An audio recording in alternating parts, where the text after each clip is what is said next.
Right, we need to talk about LEGO Marvel. Because we're at something of a crossroads at the moment for LEGO Marvel, and depending on how the next 12 months go, we could see this theme potentially lose its relevance and become significantly less important within the wider LEGO catalogue. For problem number 1, we are first going to need to talk about LEGO 76281 X-Men X-Jet.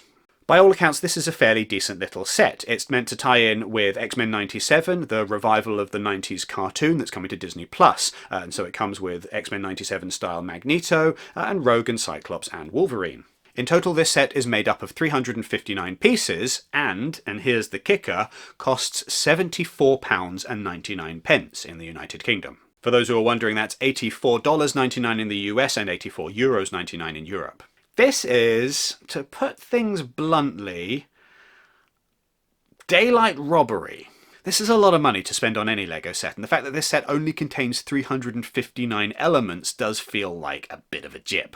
What's more, it's not the only LEGO set that has been priced this way. We've also recently had the Hoopty from the Marvels, which is also a very uncomfortable spend. The Hoopty is made up of 420 pieces and costs £84.99 in the UK. As you can imagine, this has not gone down particularly well, and indeed even on the Lego.com website itself, there are reviews that are critiquing this particular point. 3 stars. Price is an insult to LEGO builders. 3 stars. Good set, ruined by a horrible price. 1 star. Overpriced, overpriced, and overpriced. 1 star. Dreadful price. Decent build. 1 star. Hoopty-whoopty blech. 1 star. Uneventful and overpriced to an astounding level. 2 stars. Just not sure where $90 went. For the most part though, these reviews are generally complimentary of the set itself. Like, it's a fine little set, it's alright, it's nice, it's small, it's not supposed to be anything. It's just that price, £90, $90, oh. 1 star not worth the price, 1 star bad value for money, you get the point. People are not necessarily hating on the set itself, but they are absolutely unhappy with the price of it. And that's really fair because it's so expensive for what it is. I'm just going to read a bit of this review from The Brickening with the title Wait for a Sale Maybe. Not sure what is happening at LEGO, but this is the second set I have bought that has turned out to be ridiculously overpriced. $90 for 420 pieces? You have lost your minds. Are Disney gouging you that badly on licensing fees that you have to pass the buck and gouge your consumers? This is the kind of stuff that we're dealing with.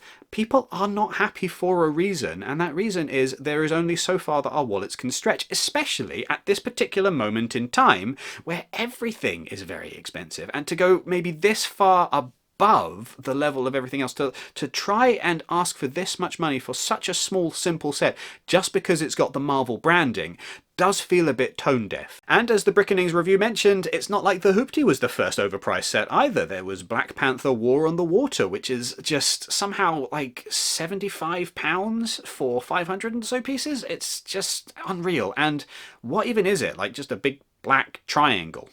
Oh, speaking of triangles, don't even get me started on the Eternal sets. We're just leaving that to one side. I'm not even going there. Something has got to be going on behind the scenes that has some of these LEGO Marvel sets in particular priced at such a ridiculously high point that it's unreal that anybody would ever actually pay for them. What's interesting though is that in the same moment that we received the X-Men X-Jet, we also received LEGO 76280 Spider-Man vs. Sandman Final Battle. This set, 347 pieces, only £31.99, is designed to fit inside and connect to the original Spider-Man Final Battle set from 2023. This is a genius move. It makes the whole thing better. It kind of levels it up, it grows it, it expands it. There's been a few examples of this kind of thing in LEGO's past where additional sets kind of clip in to add something extra. And indeed there are obviously modular buildings which are designed to all be stacked together into one cohesive thing. And things like the botanical collection can often be mixed and matched and thrown together in different ways or arranged like a bouquet of flowers. And all of that is fine. But this kind of thing moving forward could be a solution for really making the LEGO dioramas pop with a bit more style and a bit more substance where some of them can potentially sometimes feel a bit lacking. In no way did the initial Spider-Man Final Battle diorama feel like it was lacking something, but to add this on top just gives it that extra level of oomph. And there are plenty of other dioramas that could really do with an extra level of oomph. One has to wonder whether the kind of expansion pack approach to the final battle diorama has anything to do with the exorbitant prices that we're seeing on some of the other LEGO Marvel sets. That perhaps there's a point where the LEGO group don't feel like they can push the price of some of these diorama type sets any higher without losing interest from consumers, and so they can release a kind of a base version of it and then at some point in the future release the rest of it.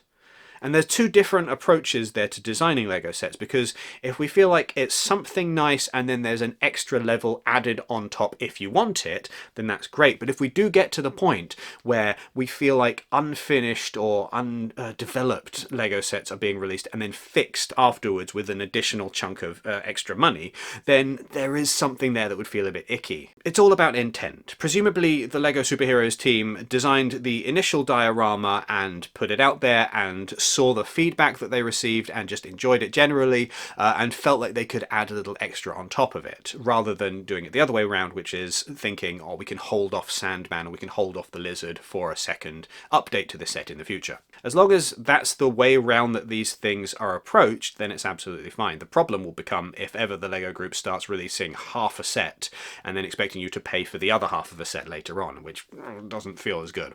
Otherwise, as long as intentions are pure and hearts are in the right place, this kind of expansion feels like a wonderful addition to the LEGO Marvel dioramas, and it would be brilliant to see more of it in the future. Absolutely, going into 2024, this kind of thing is great so long as it's done well. The question is, though, whether the LEGO group wants to start hedging their bets a little bit with Marvel in general, because let's face it, Marvel as a whole, not LEGO Marvel, but Marvel as a whole, Disney as a whole, is not in the best of health at the moment. Marvel in particular is down a lot at the moment, and it's not just that box office revenue is down, everything Marvel related across the board is in a bit of a slump at the moment.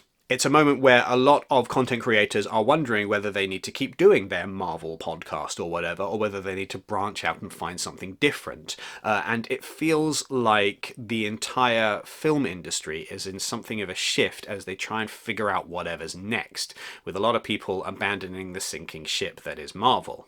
Now, whether or not the studio heads involved are able to turn the ship around and save the MCU remains to be seen, but at the moment, one of the things that has got to be hit very hard by this slump in interest in everything Marvel are the sales of all of the merchandise. And so one has to wonder whether the decision to set the price that high on sets like the Hoopty, the X-Men X-Jet and War on the Water, whether setting that price that high is something to do with an awareness that you're going to sell fewer of them, so you'd better squeeze a little bit more out of the diehards who are going to buy it anyway. I have absolutely zero proof that that is why these sets are priced the way that they are. I'm just aware that a higher price means a larger chunk of revenue per set, naturally. All of this apathy towards Marvel in general, though, does beg the question, is LEGO still going to be betting quite as hard on Marvel in 2024? Are they going to be hedging their bets a little bit, perhaps by, for example, releasing a set and then seeing whether or not it does well before adding on to it? The point is, there's a lot going on. It's difficult to know exactly what factors are really impacting LEGO Marvel at the moment, but certainly there's some things going on behind the scenes that we are not privy to, and it doesn't seem necessarily all good for LEGO Marvel, and LEGO Marvel fans in particular are going to suffer as a result. One just has to hope that in 2024 the theme will focus on the things that people are enjoying and that we love, and maybe correct the pricing a little bit so that these things don't feel so extortionate that we just can't buy them. Anyway, a bit of a downer video this one. Let us know your thoughts in the comments and whether or not this is absolute complete gibberish and whether there's an easier explanation for why all of these prices are so high and what is actually going on with LEGO Marvel. Make sure that you do all of the YouTube things. You know the drill by this point. Like, share, subscribe, thumbs up, etc, etc, etc. Make sure that you use our QR code which is on the screen or the link which is in the description down below if you're going to be making a lego.com purchase in the near future. It's an affiliate link. It takes you straight to lego.com. We get a kickback whenever you make a purchase using that link. Make sure also that you go to Brick Fanatics for all of your LEGO coverage, and make sure that you sign up to our newsletter so that you never miss anything LEGO related ever again. Thank you for watching.